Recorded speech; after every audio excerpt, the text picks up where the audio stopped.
I think we're live. Are we? I- All right. Hi, everyone. We're I just here. got a notification, so Okay, good. We're online. Yay. So, how's it going, everybody? It's Saturday night, and it's really late, and that's why we're broadcasting, because life is good that way. we got nothing else to We got do. nothing else to do. This It's is true. it's the whole. You know what? This is like we should almost call this not necessarily the Crafty Boys, but like the Crafty Boys Coronavirus Edition. Because we got nothing else better to do, so let's do that, right? Well, yeah, and I would have 2 out of 3 of us cocktails. Yes, that's right. I went to go find beer, and I don't have any, apparently. I couldn't find any at all, so I just decided to make a homemade cocktail. Nice. And Well, I am drinking beer. I'm drinking from Steamwork, their flagship IPA. Ah, yes. So I'm having that. This is actually the first time I've ever had it, and it's pretty good. It's not fat tug good, but it's it's up there. So, if you say it's not fat tug good, what does that mean? It means that it's just the Okay, hop well, is just if not fat acceptable? tug, as far as like an IPA goes, fat tug is say a 10 Yeah, out of of 10. This thing here, flagship IPA from Steamwork, I'm gonna give it like probably like an 8.5 or a 9. I'm thinking. I've had it before, but it's been a while. If I recall correctly, it's not as piney as Fat Tug. Like the hops are a little bit more subdued, and there's a little bit more of a malt back to it. Yeah, okay. I wouldn't say I'm detecting any kind of a malt background or anything, but yeah, the hops are a little bit more subdued, and yeah, it does have a bit of a piney taste. I didn't detect that until you said that, so I don't know if it's just kind of my mind playing with me a little bit now, but yeah, I think you're right. And I got it. I got these beers in a Steamworks. It's an 8-pack. Oh yeah, Small cans of 2 each of 4 different IPAs that they have, and in there's also a black IPA, which is really, really good. I think we should do it on the show at some point too, like our regular show once the coronavirus thing is ended. I think that would be a good one. Dave might even like it. Interesting. Where's Dave? Dave, as far as actually, Dave doesn't have internet, I don't think, at the moment, since he's just moved. So here's to Dave not having any internet. He might not have internet for until like October or something. My God, that is a horrific thought. Imagine being stuck social isolating with no internet. I know. I mean, It was like my Little God. House on the Prairie if the zombies invaded and ate everyone else. Yeah. Oh my God. I'd be like Laura Ingalls. I'd be Laura Ingalls. What? No, I wouldn't be. What am I talking about? I'm gonna be Laura Ingalls. Yes, that's right. So, guys, I saw a couple of articles, beer related, to do with Perfect. the coronavirus, the pandemic. Thought I'd bring them up to you guys, and maybe we can spark a little bit of discussion here. All right, Okay, all so there was an article in the Financial Post from, I believe it was from March 31st, saying that although the breweries here in Canada are making beer, they have a shortage of bottles because all the recycling operations have shut down. So people are not able to return their empties. So all the manufacturers, they're making beer, but they got nothing to put them in, which could lead to a shortage of beer down the road. Right. Well, unacceptable. but surely they're not going to run out of aluminum. No, maybe this means that you need to have a canning operation if you're going to be viable in the pandemic times. That's right. However, most of the cans get imported from the States, and if the borders are yeah, so there could be, I don't know. I'm sure they'll get over the hurdle, but I thought it was an interesting topic of discussion. It is. Now, here's another interesting thing about cans versus bottles. Of the surfaces out there that that coronavirus can survive on for periods of time, aluminum, the length of stay for viable coronavirus is something like 2 hours, as compared to 6 for stainless steel. Not 100% sure what it is for glass, but I think it's closer to stainless steel. It's not like it is with aluminum. Yeah, I don't know. I don't think they know enough about it, to be honest. The longest that they've been able to find that it lives on a surface is about a week. Depending on the surface, though. Depending on the surface. So it's like, yeah, I think that was on steel or something like that. They found that it would live for a week. But on copper, it only lived for like 4 hours. Yep, that's right. Yeah, copper is good for that. Yeah. So it really depends on the surface. I'm not sure about glass. It seems to live longer on harder surfaces than soft. Let me see if I can check that out, because somebody sent me something on that topic. Let me just look it up. All right. And of course, Locke is completely out of frame, so we're looking at his bookshelf. That's hilarious. I'm just gonna go look this up. Zip, he's gone. Last 4 days. 4 days. Yeah, aluminum is 2 to 8 hours. How many? 2 to 8 hours. Okay. Surgical gloves, 8 hours. Steel, 48 hours. Wood, 4 days. Paper, 4 or 5 days. Plastic, 5 days. Well, that's interesting about paper, because I heard paper was 24 hours. Again, I think paper, it may. I've heard different things about cardboard too, as compared with paper. So I mean, and the thing you got to remember is there are a lot of different making paper. Like, yeah, you know, like I suspect. So you know, like if you're talking about acid-free, high-quality paper, that might be different than if we're talking about recycled paper. Then might be different if we're talking about, you know, some of the formulation of paper. So right. Bleached paper versus unbleached, don't know. But I got to think that bleaching is if there's any trace of bleach left, that's going to have some kind of effect. I would think. I would think too. I would think so too. There we go. But I'm also not a paper expert. Also, another thing that I read, and this came out, was it yesterday? What's today? Okay, 2 days ago. That because the Mexican government has declared beer production non-essential, Corona is shutting down temporarily. I heard that too. The Corona is completely yeah. I think even though it's owned by Anheuser-Busch. Is it really? Well, I think so. Either that or InBev. I wouldn't be surprised if it was InBev. They own everything. Yeah. I heard they were rebranding. Because of the coronavirus, they were going to no longer call themselves Corona. They changed the name to Ebola. Oh. Well, it has a friendlier sound to it, I think.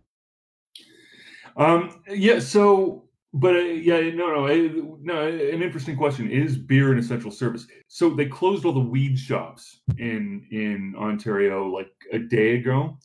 And I could see where in the middle of a respiratory disease pandemic, you might not want people smoking a lot. Yeah. But is that really going to help? Because, you know, people who smoke weed, some of them tend to be a little bit about their smoking of weed. And so if they are passing around joints, that's not a good thing. That's not what you would call social distancing.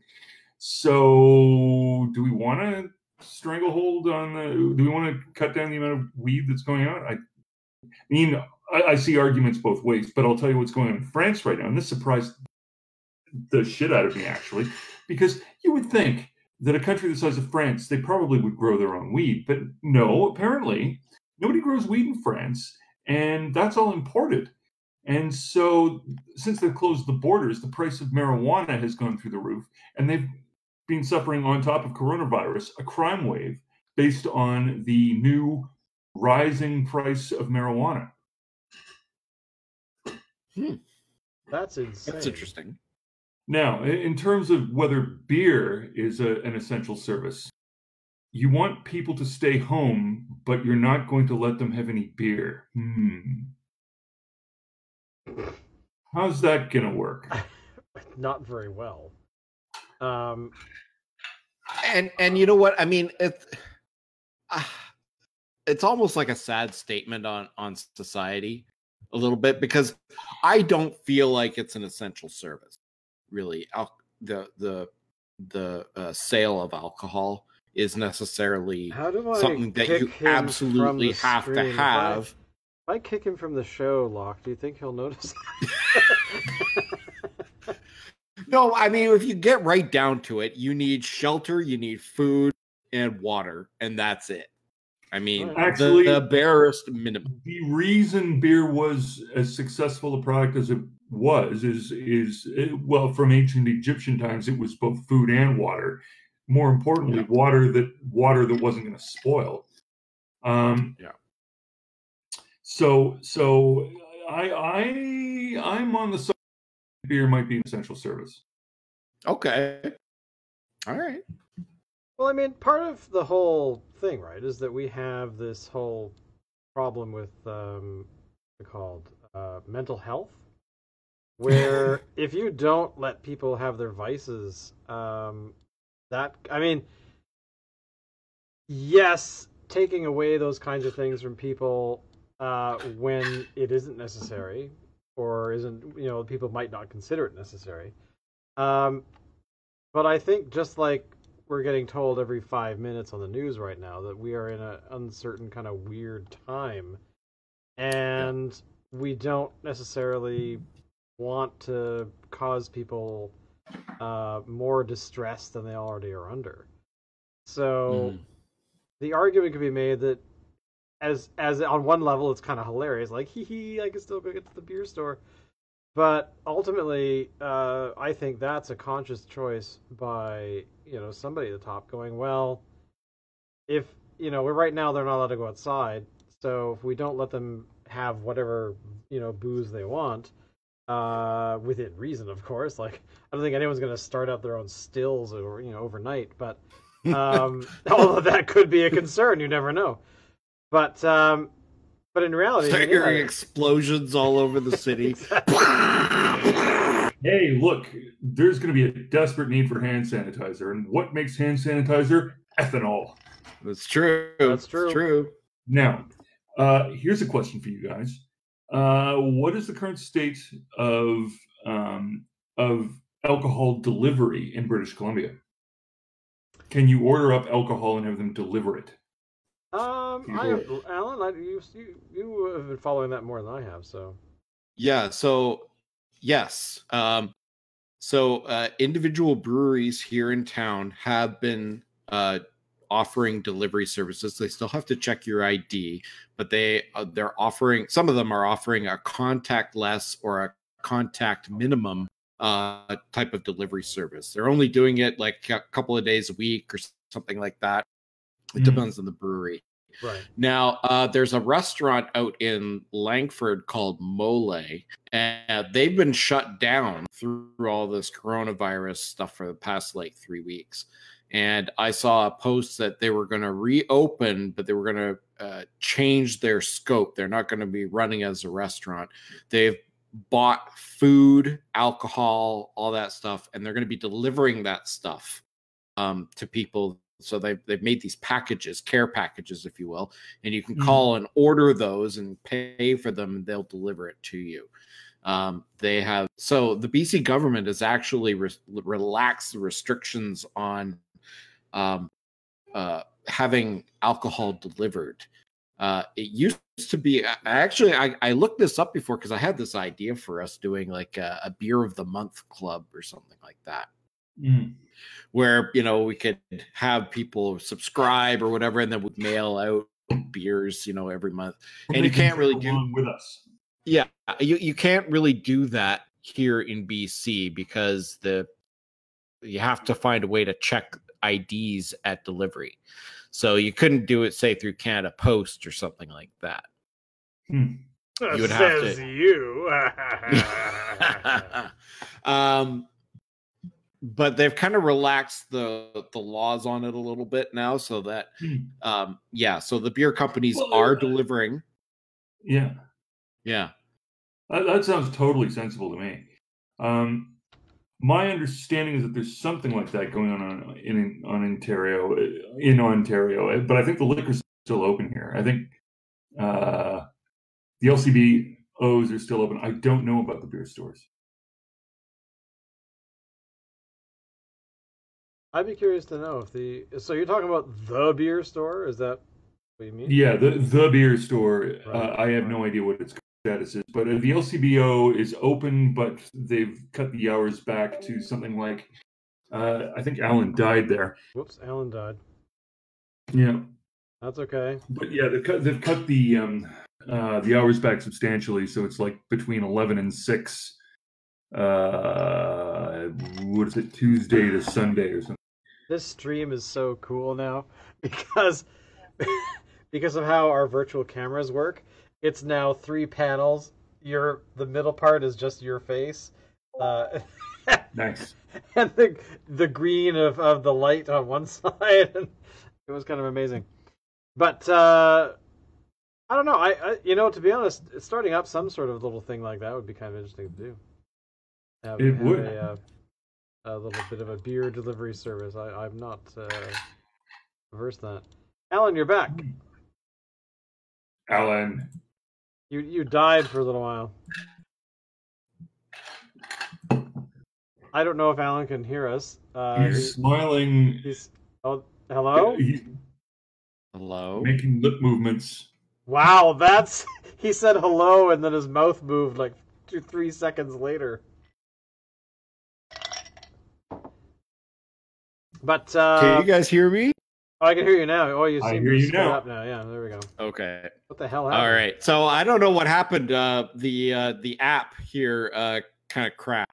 But anyway, as I was saying, yes, you can get beer delivered here in town now. Interesting. So a beer club. Now, a beer club is a very cool idea because I know that already exists. Like there are people doing that kind of thing. What would you have for a beer club if you were actually to say, here's the type of beer that we're gonna send out to people every month? I would assume. How would you do a balance? Like I'm trying to compare my thought here to the Christmas packs, right? So it's kind of like a mixtape, I think, in a lot of ways. What would you do for what type of beer would you do? Like what kind of beer? What would be your first beer?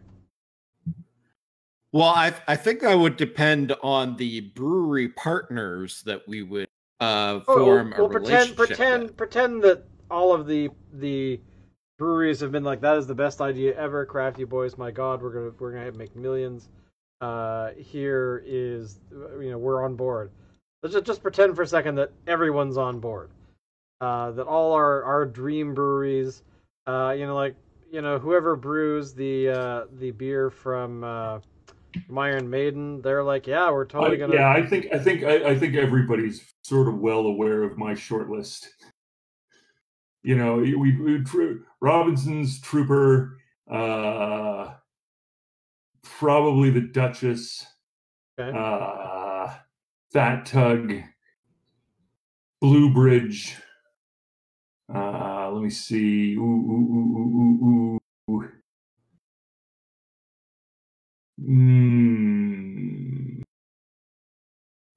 I mean, a lot of those that you've said already, I'm like, yep, that's totally what I would be doing. I mean, I think everything would be on the table, but I think I would go to Fuggles and Warlock. Okay. Because I think Fuggles and Warlock, based on the kind of people that they are, I think they would be more on board with this kind of a plan than anybody else. And I think they would actually brew something that's kind of unique for it. And maybe what we could do is partner with them and brew a beer, in collaboration, Well, that was actually kind of where I was going with this whole question is it better to just be a beer club for beer that is that is something that we normally would get, something we would normally accessible, even if it's seasonal, or would it be exclusively brew that is for all intents and purposes is going to be just the wonderment that is so like craft beer. Well, okay, sure, and then the further is it going to be one-off product that we custom order? Well, we might custom order it. We might custom design it ourselves. Say, here's a recipe idea that we've had. What do you guys think? We sit down with brewmasters and say, okay, so here's what we want to try. Can we do this? Yeah, exactly. Like, it's just something. I don't know. My gut feeling is that we would want to actually just have stuff that is purely our own thing. Because, I mean, maybe once in a while you partner with breweries and say, okay, we're putting a pack together of like the top 10 IPAs. If you don't drink them before you die, then your life will have been wasted. These kinds of things, right? Nobody's going to subscribe to a service where we send them Fat Tug, because they can go to any liquor store and buy Fat Tug. Well, right across the country, right? Exactly. So what I would want to see is stuff from smaller breweries that you can't find everywhere. Like, and actually the whole thing that made me think about this is that, the four of us, you guys, Dave and me, all trying to find the same beer on the same week. We can't do it frequently. So we have to compromise. So if there was a way that, like, I thought about it just for us, like if we create like almost like a, you guys know what Loot Crate is, don't you? Yeah. Yeah. Okay. So like a Loot Crate for beer that gets sent out once a month. That's got like, say, 4 beers in it, and I don't know, maybe some other swag or something in it, and so that we all have the same beers and drink, and like we could ship it to other people as well, and they could drink those same beers along with us, or not drink them with us, but drink them anyway, or you will drink this beer. Here's the thing,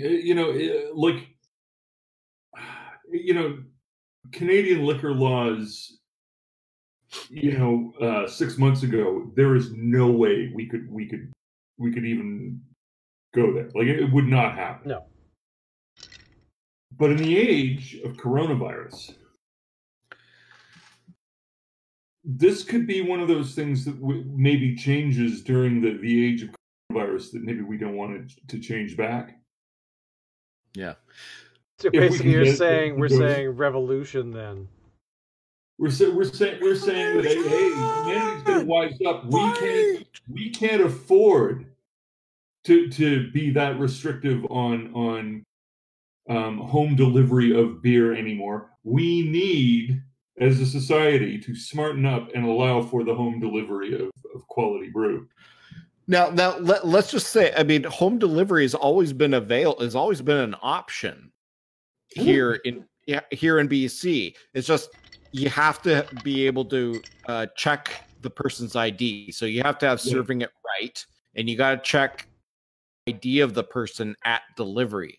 So which means that mail order, like doing it through the mail order doesn't work. God. So you would have to set up your own delivery service, and when you drop off the product, you have to have a way of checking ID. And if the ID isn't there, then you take it back with you. There's a really simple way around that.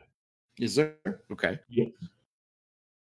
Because if their concern is kids under 18 ordering up beer when they shouldn't be, when they're technically not old enough to drink, if that's the concern, then you just price it out of their range. Because let's face it, nobody who's 18 nowadays has enough money to afford $35 for send me a beer. Yeah.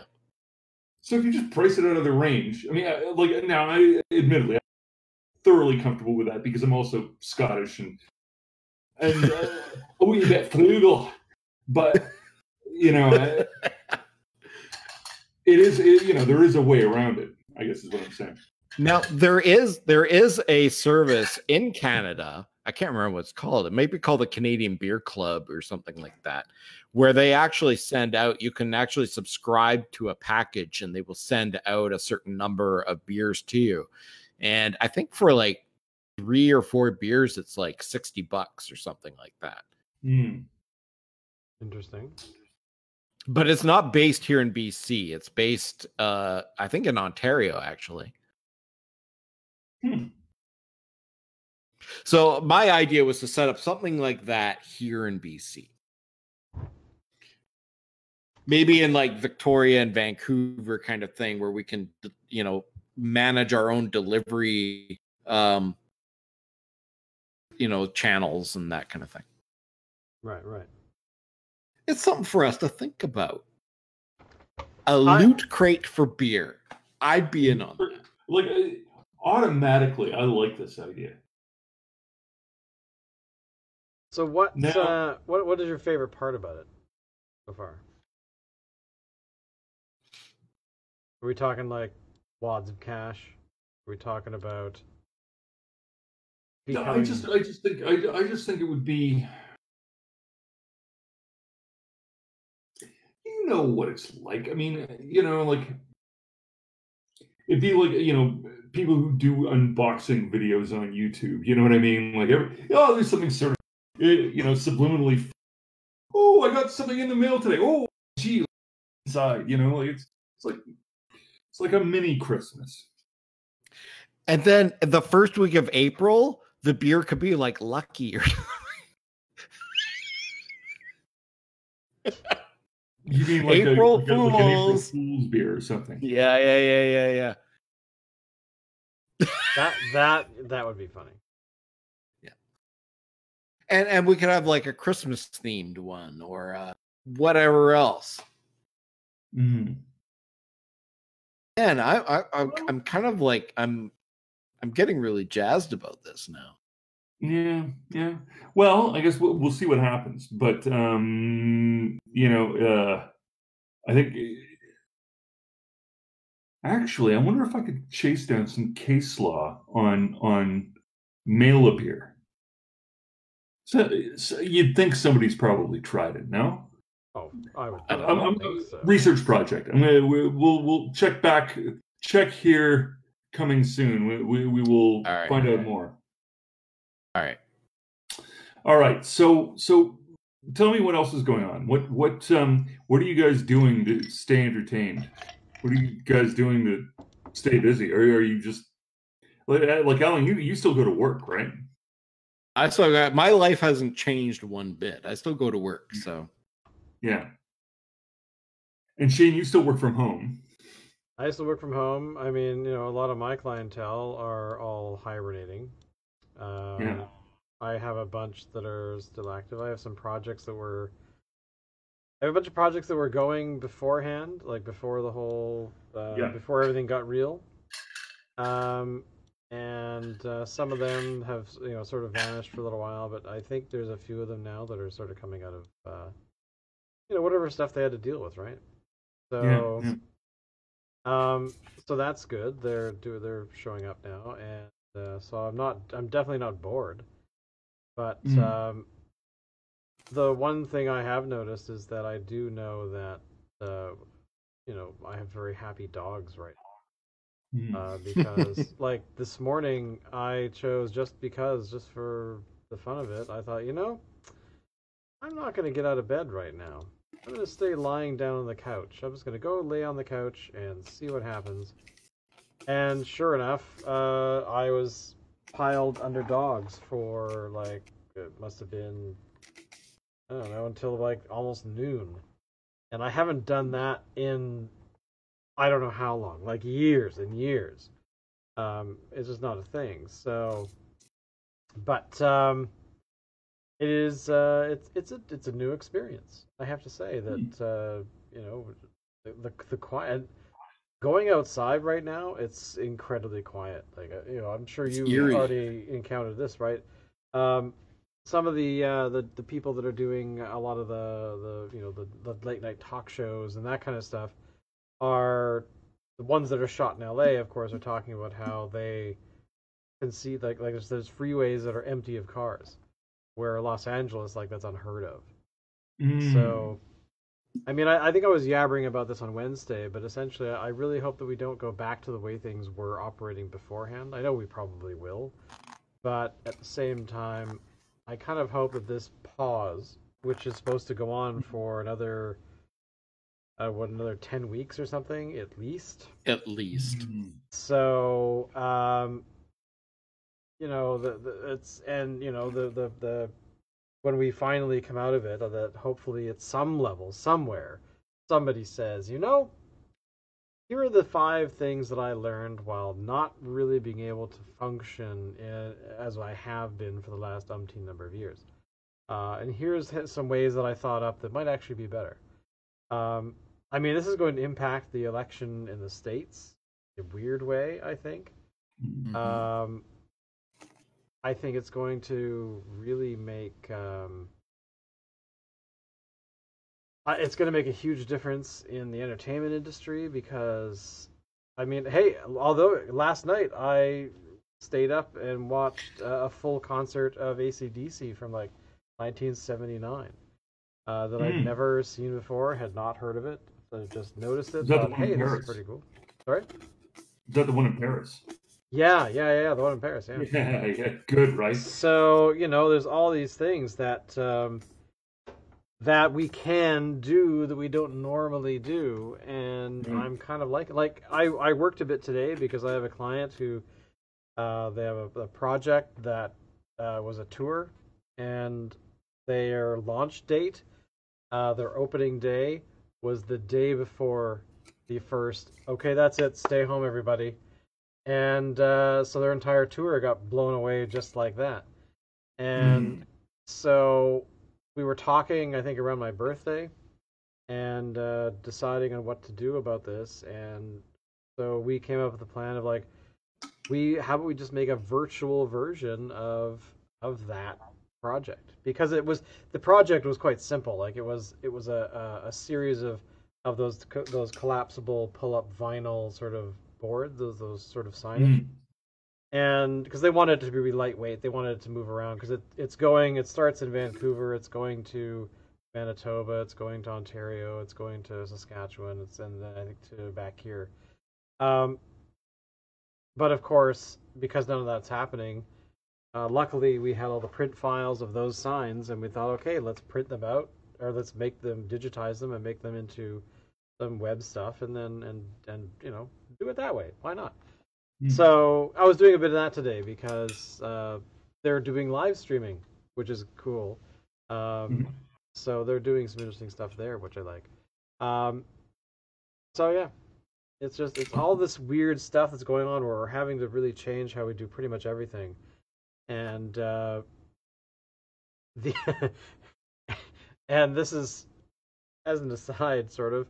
Have you seen these photographs of people stalking people at return counters and like at large box stores who are trying to now return toilet paper?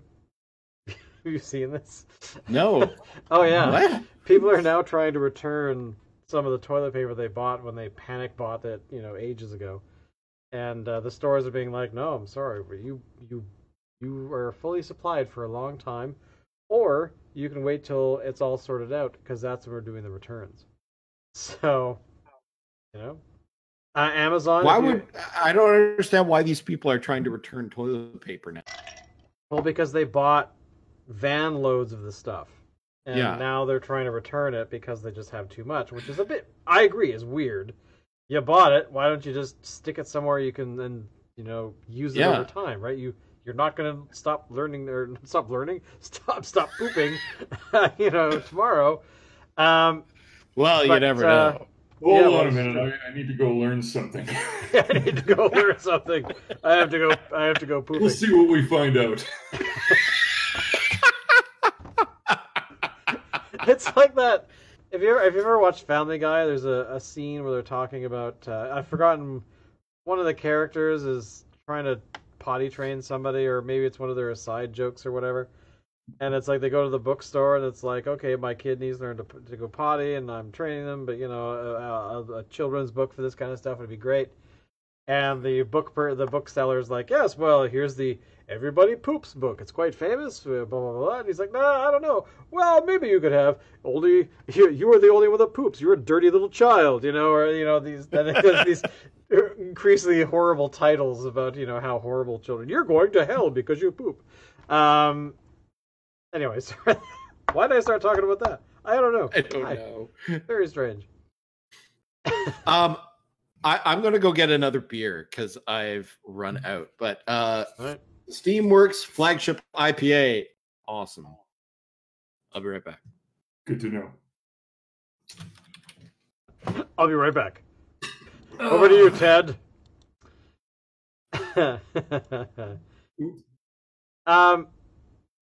So basically, how has your life in the whole world of law changed? Like, I know that it has, obviously, but what does the law world still operate to the same? I have a friend who. Yeah.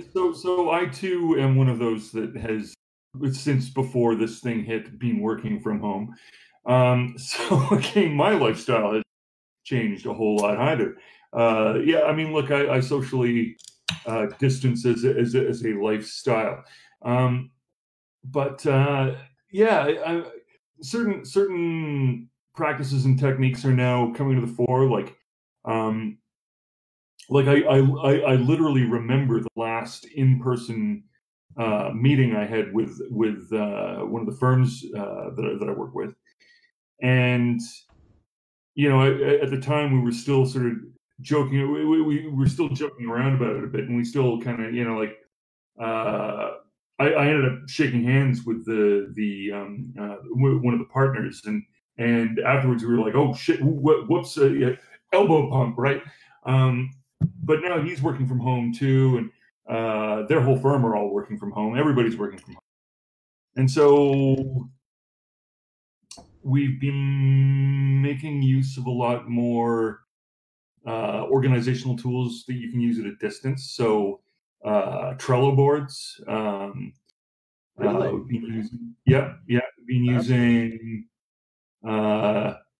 Tomorrow we're doing a test run of Zoom to compare it with Microsoft Teams. So we like better there. You, as being in the law world, need to look at what's happening to Zoom right now, specifically lawsuits, and they've also had some breaches in the last week. They've become interesting. Yeah, and their terms of service, if you read it, has an incredibly vague description of what the term sale means, and they sell third-party data for people who have accounts to other parties. Facebook had a deal with them to collect information. That was one deal of apparently several, which was canceled last week.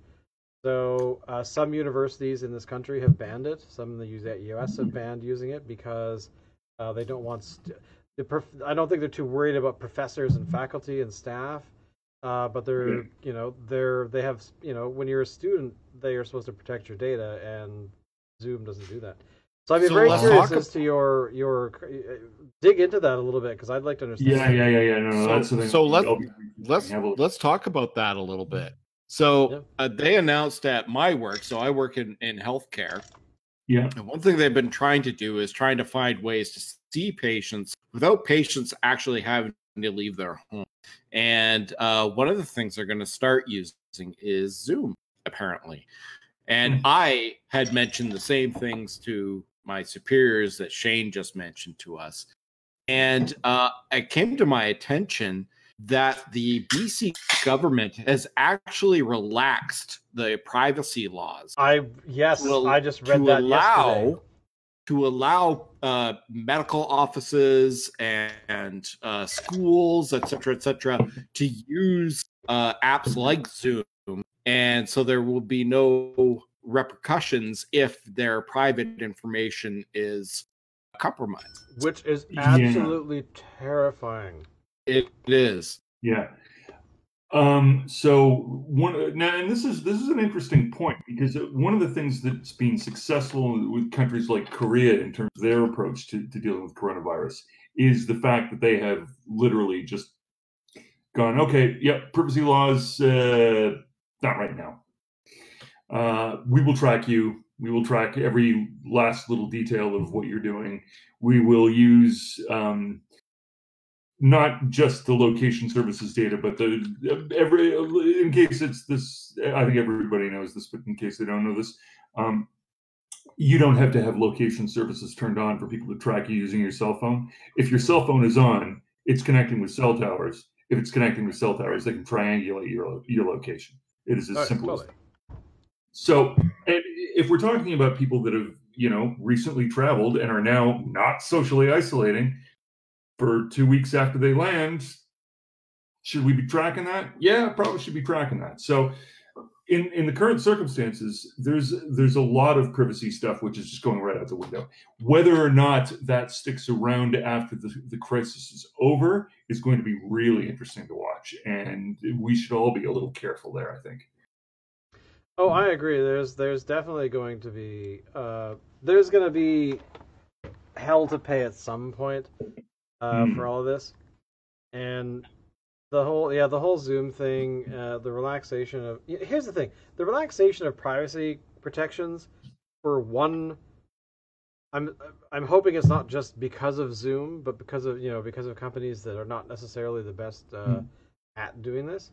In terms of service worlds, but at the same time, I kind of agree, because I mean, what is the alternative? We don't really have one. This has never been. This has stopped. What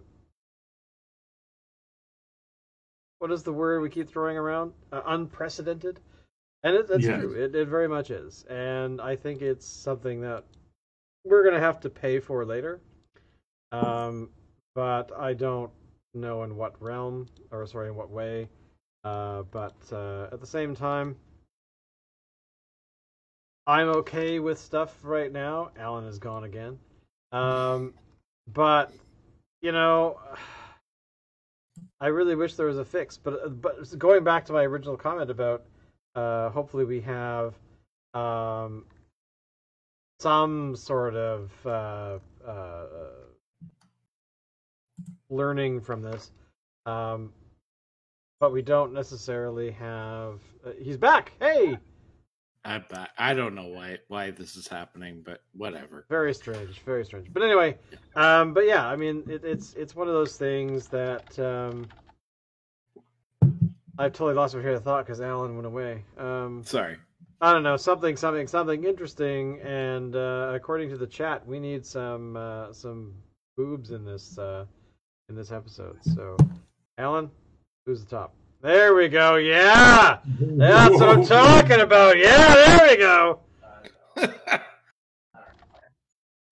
So, but Alan, you were saying something about. Or somebody brought something. We should talk more about something. Go ahead. Okay. Let me see. So Locke had a thought.